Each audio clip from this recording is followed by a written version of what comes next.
ลุกนุ่งไปเป็นบ้านแล้ว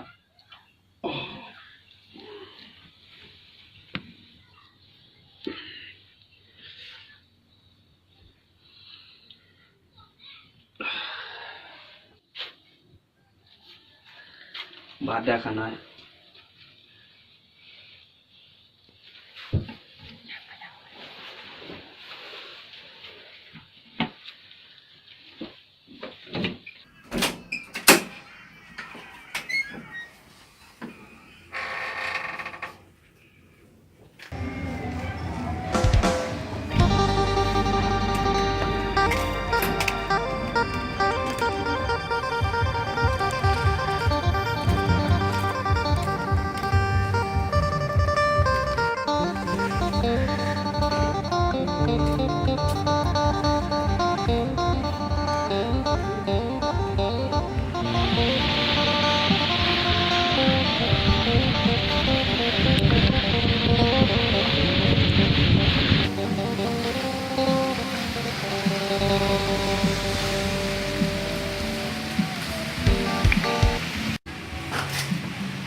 โจ้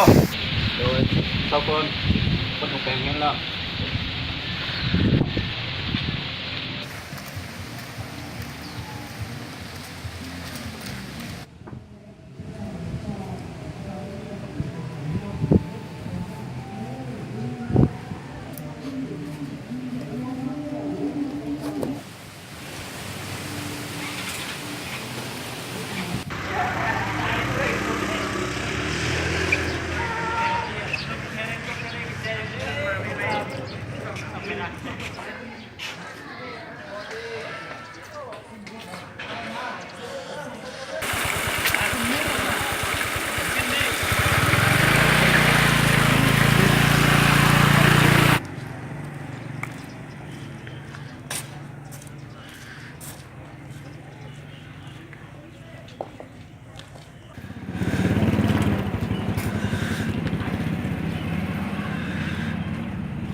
บอกเลยว่าซื้อเฮ้ยเอาไปเลยเฮ้ยเอาเลยล็อกเขาใส่ยิงเฮ้ยเอาไปเลยเอาเลยบอกเขาโอ้ยว่าอะไรผมรีบมาคนนี้เราเสียเวลาไม่ใช่ออกไปล็อกเสาสายเนาะไปเซ็งโจ้ไปทำลิ้นเนาะไปรถกูให้เป็นวันเป็นเดือนโอ้ให้แต่เป็นบ้านอาจารย์มีดีใต้มาพักผ่อนอยู่บ่ไปกูให้เป็นวันไปส่งผู้สาวนอกนะไปเลยโอ้ยามันไปเถอะ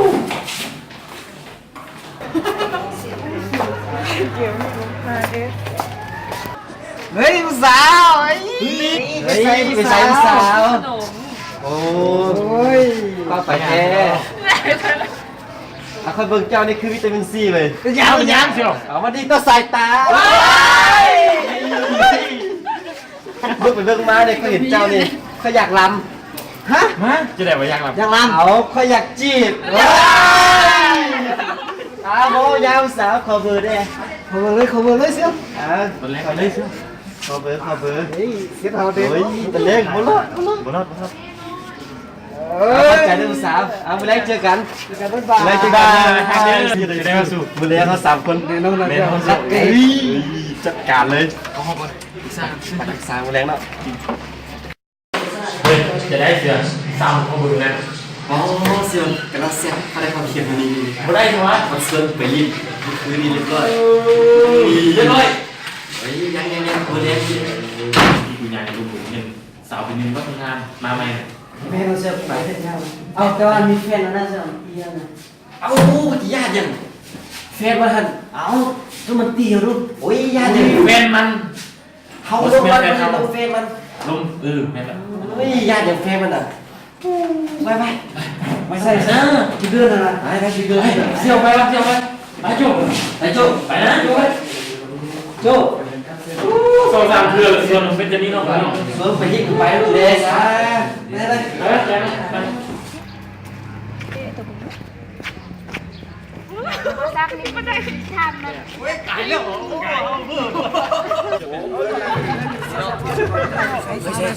ไอ้น้าสาวน่ะ อันนี้หลังกูบ้าน่ะ โอ้นี่เขามีแฟนนะไม่ยากจัดการเลยสุนิทาเลยจัดการมีเรื่องเนี่ยบวกเลยเฮ้ยสาวก้อยหลักกับนุ่งสมขัดนะพ่อเจ้ามาไม่บอก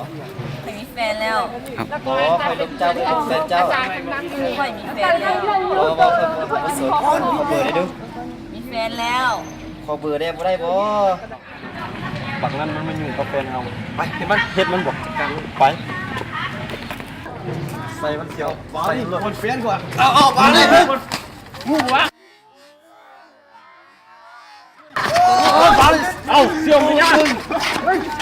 มึงยุ่งเลยกูเลยกินกูเลยนี่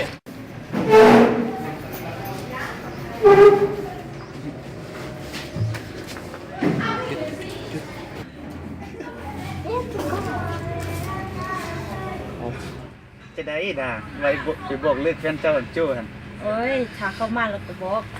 เขายังบ่มาเลย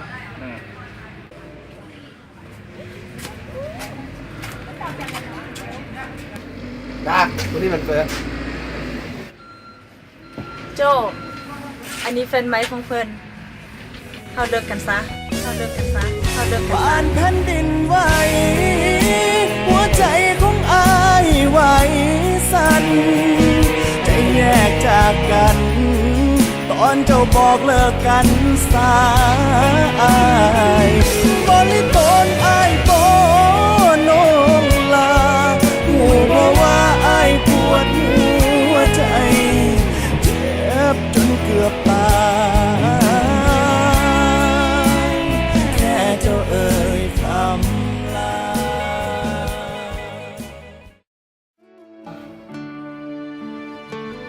ก่อนโลกสิแตกก่อนที่ปลาแดกกลายเป็นเหล้าขาวก่อนที่ไส้เดือนกลายเป็นแมงเงา ก่อนที่แมงเมากลายเป็นต้นไม้อยากถามสักนิดก่อนอายสิ้นลมหายใจ เหตุผลที่ทิมอายไปอายผิดมองใดตอบใจอายแน่อายเป็นคนแพ้ตั้งแต่มีเขาเข้ามาน้ำนองออกสองเจตาหูบ่ว่าใจอายเจ็บ ได้ไหนกูกินข้าวมาโจ้ครับตรงนี้ เที่ยว แม่เราเห็นมาซึมๆอยู่ในทรงนี้นะ ว่ามัน ว่า เศร้า เล เลย ย หน้าเนาะ เขาใส่เรา เขาพาไปเรามาจากบ้านก็ เป็นยังไงมันอยู่ใส่ไปซ่อมเหรอ มันอยู่นอกไปไหน ไป ไป ใส่ ไปไปไป กูลืมส่งไปเลย ไปไป ไปซ่อม มาเลยสิ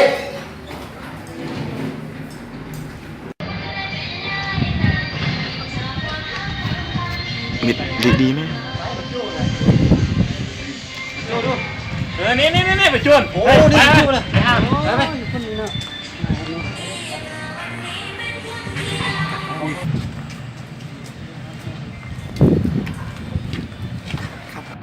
เฮ้ยโจจะได้ปะ ใจโจ้ ได้ยินข่าวมีอกหักวะ เห็นไหมกูหักมาถึงตายดอกนี่กูมาซักกับมาเสกสามคนตูดิจะพาไปคลายเครียดเอง ไปว่าเสีย กูเป็นย่างเชียวเร็วหักหน่อยไป นี่ไปของน้ำมึงเลย หลังเฮียนได้ นะ ไปเลย ไปเลย เป็นย่างหน่อยไป ไปไปไปก็ไปลบ ไปแกเครียดขึ้นสวรรค์เชียวไปไป ไปไปไปไปไปไป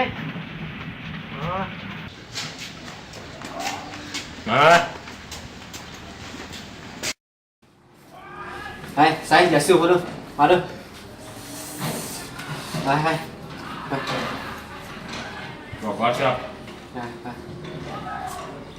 ซักเอาให้คนตัวนึงนะ เอาดู สวรรค์ โอเคลองลองมา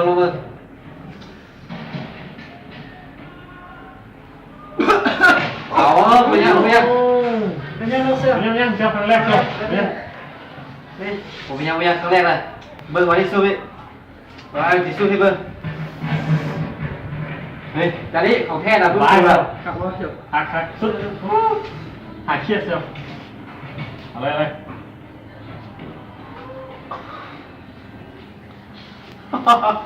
จะได้เชียว เฮ้ย จะได้ เอาของแท้มาบ่ แท้ เครียดเจ้าเนาะ ได้เจเชียวเอาไปเอาไป จะทำไมของนี้ เป็นของกูนะเจ้าของกูนี่ ไอ้ซักมาซักเอาให้บาจูลองดู อ๋อไปเอาไปเฮ็ดนี่ครับ อยากบอกนะเชียวมาดิใส่ไปหน่อยมาดูไปห้องน้ำเลยเชียวไปสู่สองคนพาเข้าห้องน้ำไปร้องไป เด็กไม่นี่ ไป ถ้าเป็นกูปุยานพี่น้อง ไปเข้าห้องน้ ลองนี่เราลืมหมดได้เรื่องที่เราเจ็บครับเราซ้ำนะ ำไปเด้อสู่สองคนเด้อ ขึ้นสะพานเชียว ไปจะได้เข้าสองคนนะ เรือแล้วมันน่ะ ติดดีโน่แล้ว เฮ้ยเดี๋ยวผู้ชมเด็กไม้ละ เด็กใหม่ครับ จะได้ด้นฉบับเขา เพราะมันน่าจะรวยเลยนะ เฮ้ยเซ็กจูแล้วแหละ แล้วเราบอก ด้นฉบับสุดเลย จะได้เชียวใส่ได้ไหม เด้อไปจะได้สไลด์ดิได้ละอย่างมือด่าเขาเรียกอีกตะแฮกบ่ยาก เป็นยังเซลมูคู่กัน ยังมี มีบ่เซลยังมีบ่ มี อยู่เฮาวักพุ่น ไปห้องพักกูได้ ไป ไปตัวห้องพักกูนะไป เนี่ยเป็นตัวเฮาพักบักสัก ไป จำขึ้นห้องดิ ตัวเลยตะแฮกตัวแฮก ไปยัง ไปยัง ลักตัวก็ได้ตะแฮ กู ก คุ้มน่ะสมัยจานไป ไป บักได้บ่พอใจมาบอกใคร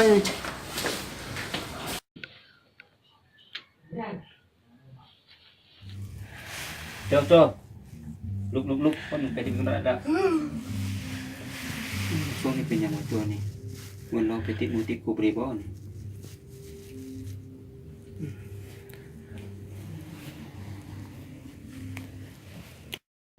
โอ้เกี่ยวนี่ ไปไปที่เลยไป ไปเล่นไสบักเข้าเฮาสักมา ของกูก็ได้ของกูก็ได้ไป เก่ง ไปได้บ้างนี่ ไป พระทำบอกว่าบอกกับบอกว่า โอ้ซื้อเฮ้ยมาแล้วซื้อให้ชมได้ พระดิ พาบิดฮัลโหล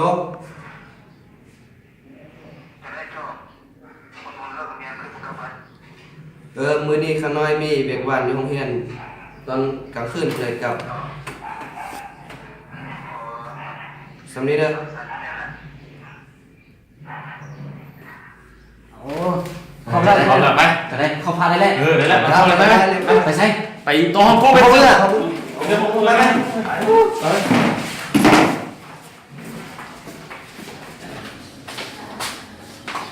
เฮ้ยวันนี้ผมจะ2-3เดือนครับ อยู่ห้องฮักมีอยู่เด้จักกล่องนี่นะ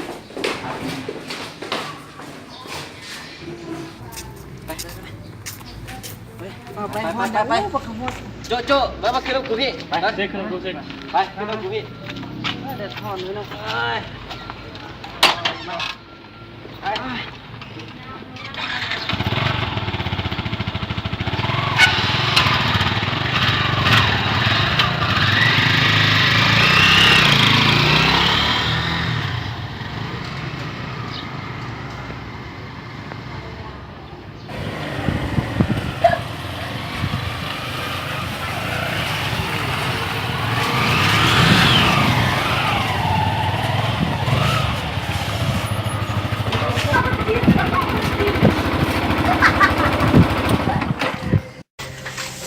วันนี้จัดเต็ม มาห้องกูสู้มากินเหล้าไป เข้าไปกินไป กินไปพวกกินไป แก้มยัง โอ้ย เอาเลยเรื่องของแก้มนะ เอาไปเอานะ ของแก้มนะโอ้ยอย่าเป็นไรเรื่องจะหวานซื่อเนี่ย เอาเจ้าเอาเร็วอะไรสักอย่างเอามาเลย เดี๋ยวที่ผมต้องเกรงใจเขาคุยเองเจ้า กินให้เราน้อยเท่าไหร่โอ้ เป็นยังเดี๋ยวเราไม่เอาเรามือเร็วเดี๋ยว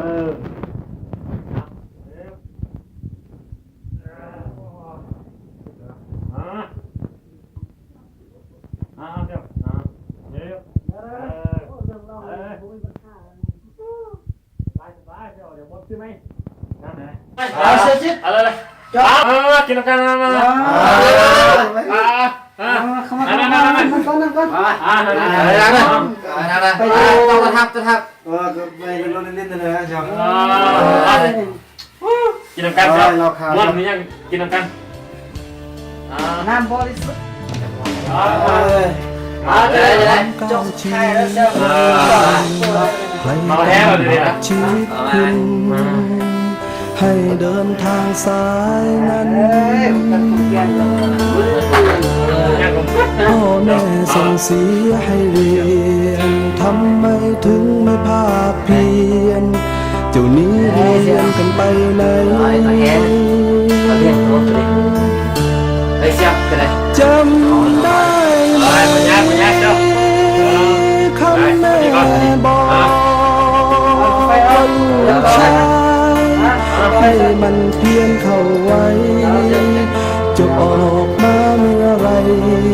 ได้เป็นเจ้าเป็นนายคนจำได้ไหมคำพ่อบอกว่าลูกชายให้มันเพียรเข้าไว้จะออกมาเมื่อไรจะเอาใบปริญญามาให้พ่อชื่นใจ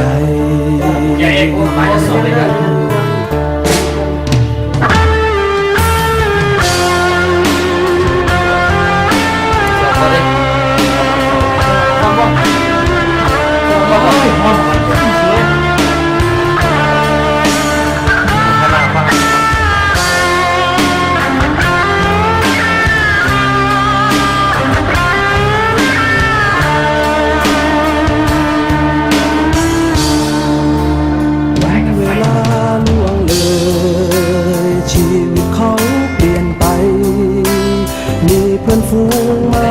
กมายคิดคนที่เลวจะพาเธอเหวเธอรู้ตัวบ้างไหมคบเพื่อนที่ติดยาคบเพื่อนสูบกัญชาคิดลองเป็นฉีดยา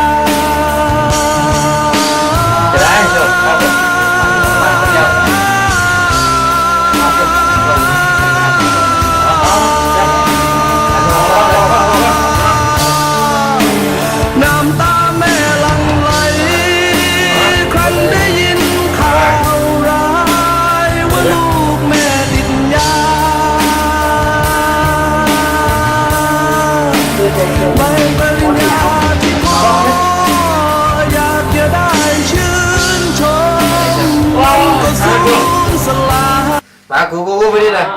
เสียคอไปน้ำก็ได้ไปใส่ได้ใช่เขากลับไปไปมาไปมาไปห้องกูเลยไปมา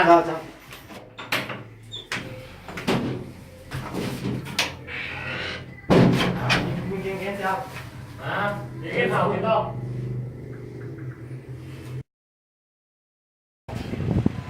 ได้ก็มาเลยได้เฮ้ยมูไปมาโดนจับเสียหมดจาก3ตัวได้เอากินต่ออีกต่อหมดแล้ววะหมดแล้วเราหมดละอยากทำหมดละยาหมดแล้ววะหมดละหมดแล้วเชียวเดี๋ยวเอาไหมก็แห้เสียเอาของคืนกี้เลยโอเคปักหน้ายาครับยังไม่ทิ้งอันนี้เอาบ่เชียวมาซับโอ้โหคนสับมีคนเสียบ้าง เฮ้ยวันนี้ยังไม่ได้สู้กัน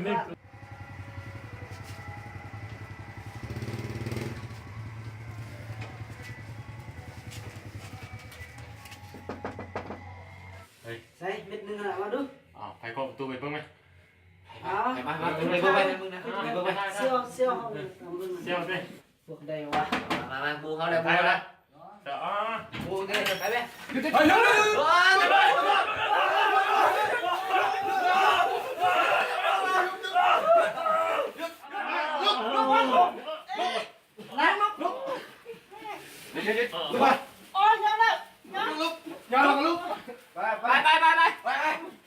เป็นนักเรียนเลยเสือเป็นนักเรียน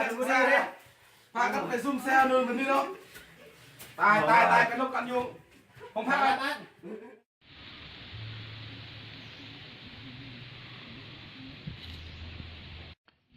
พระโจทุกจำนวนจับเลย เป็นแค่บอก โดย ว่าเลยนะช่วงนี้โจทย์ผิดปกติ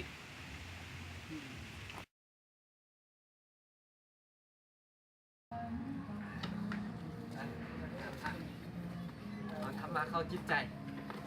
ว่า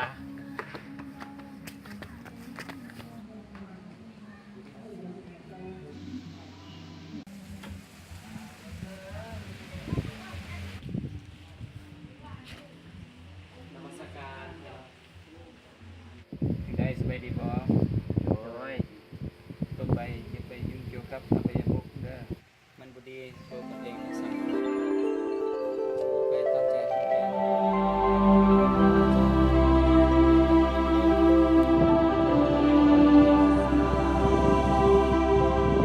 น จะได้ไปสักตั้งแต่เหตุการณ์มือตำรวจบุกจับเขาเลย อ้าวกูล่าไปเสียวกูเห็นแล้ว สู้ดิ เรียนนี่สิ ว่า ว่า ยิงไงบ่ดี เข้าวัดฟังธรรมดีสุด แม่กูลาบแล้วเต้นเมื่อมากู ตั้งแต่พระสัง โคเมกูก็ด่ากูลายกูก็เศร้าแล้วนี่นะ แม่นเสี่ยวกูบอกกันเป็นแล้วตัวนี้ไปเป็นคนดีครับ คนดีแล้วอ่ะจับมือเป็นคนดี ฮะ เฮ้ย ไปมื้อนี้เราไปเรียนหาฟ้าเวลาปัญโยรู้วัดคุณ ไปดีแล้ว ไปฟังธรรม ไปฟังธรรมะไปกินของไปไป